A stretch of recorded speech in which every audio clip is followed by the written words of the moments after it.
अंध लोकंकर दायित्व ननेब गवर्नमेंट ताले जगन्नाथ को जन दि जाउची जदि गवर्नमेंट स्टेप न नब जगन्नाथ अभिशाप निश्चित पड़ो अंध लोक माने अरिकित को दैवसा जगन्नाथ जहाँ विचार करिए। मो ना गंगाधर पात्र मो घर जाजपुर जिला बारवाटी निकटस्थ पोस्ट बारवाटी थाना धर्मशाला जिला जाजपुर गाँ ना बेतंडा। मु जने दृष्टिहीन लोक आ जन्म अंध माने भिक्षावृत्ति करे जीवासिया करे मानव समाज लोक समाज सब देखुते ये अंध लोक जाऊँगी कहीं सेंट्रल गवर्नमेंट गोटे बाड़ी देती से बाड़ी रे भी माने भाइरस हो जानी हो असुविधा थिले मु जने अंध लोक यात्रा करुवा समय बारवाटी छकरे संध्या 5:15 समय गोटे कटक आसला बस पैसेंजर कहले आस आमे जीवु तुमको नहीं जीवु साथी रे सी धरिकी चढ़ेले से समय रे बस हेल्पर कंडक्टर कहले तू अंध लोक एसी बस रे जीवा को योग्य न अलिया लोक कह धक्का मारिकी ओल्लई देवा सत्वे गाड़ी ड्राइवर गड़ौची मु पड़ी गली से समय रे गोटे मोटरसाइकेल यात्रा करुला मोटरसाइकेल पिटी गोड़ खंडिया है मोड़ी गला माने मसे काल पड़ी आ जने से समय रे जीवा समय मोटरसाइकेल गोटे अदृश लोक मारदेला कौन कला आ पब्लिक लोक के कान को नेलेनी जहाँ दयावंत लोकटा से मोटरसाइकेल बसई नहीं धर्मशाला मेडिकल ट्रिटमेंट करी निजे हाथरू 2000 टंका दे मत आणिकी घर पाखे छाड़ा कहला भल मंद है आज्ञा मत जन कौन है एति जगन्नाथ मंगल करंतु वो कह कारण मु जने अंध लोक माने बारवाटी बस स्टाण्ड जाऊँगी आसूची मत बस वाला प्राइवेट बस वाला बहुत हैरान कर अंध को जीवाक योग्य नुह यात्रा करने योग्य नुह आपण विचार करंतु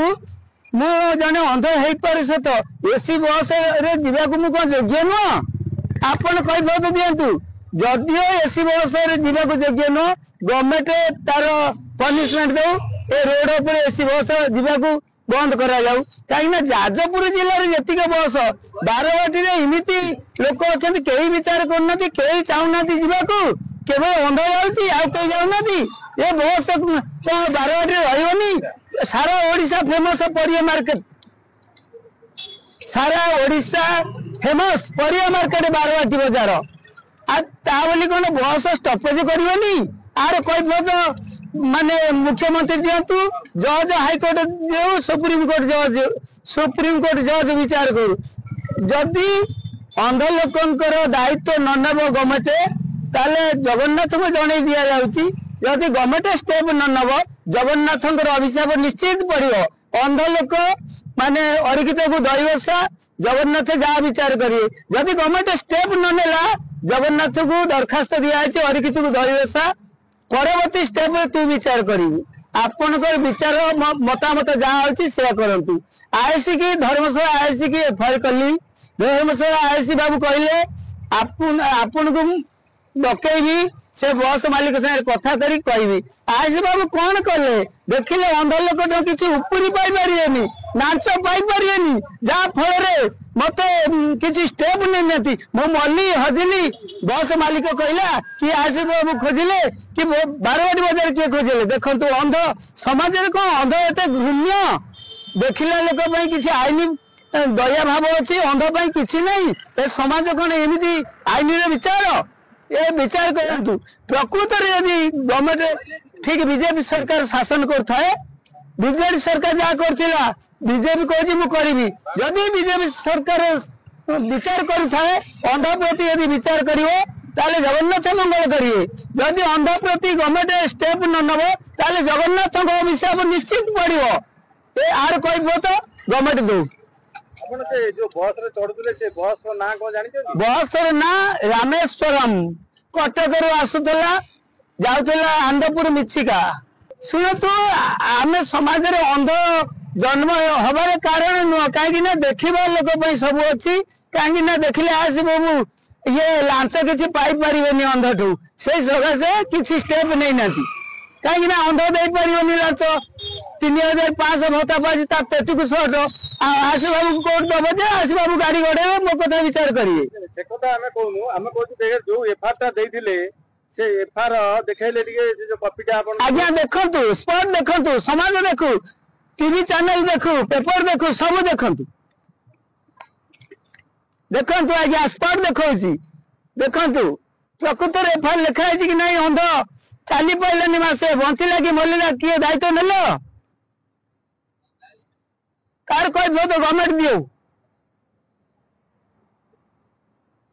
गंगा बाबू आपण एबे कोन चाहुचंदी मोर मतामत अंध समाज रे किमिति बस रे जीव आसीबो से कथा गवर्नमेंट विचार करू प्रकृत रे अंध लोक है कि गाड़ी रे जीवा आसिया करि पारिबो कि नहीं कि जदि जीव ताले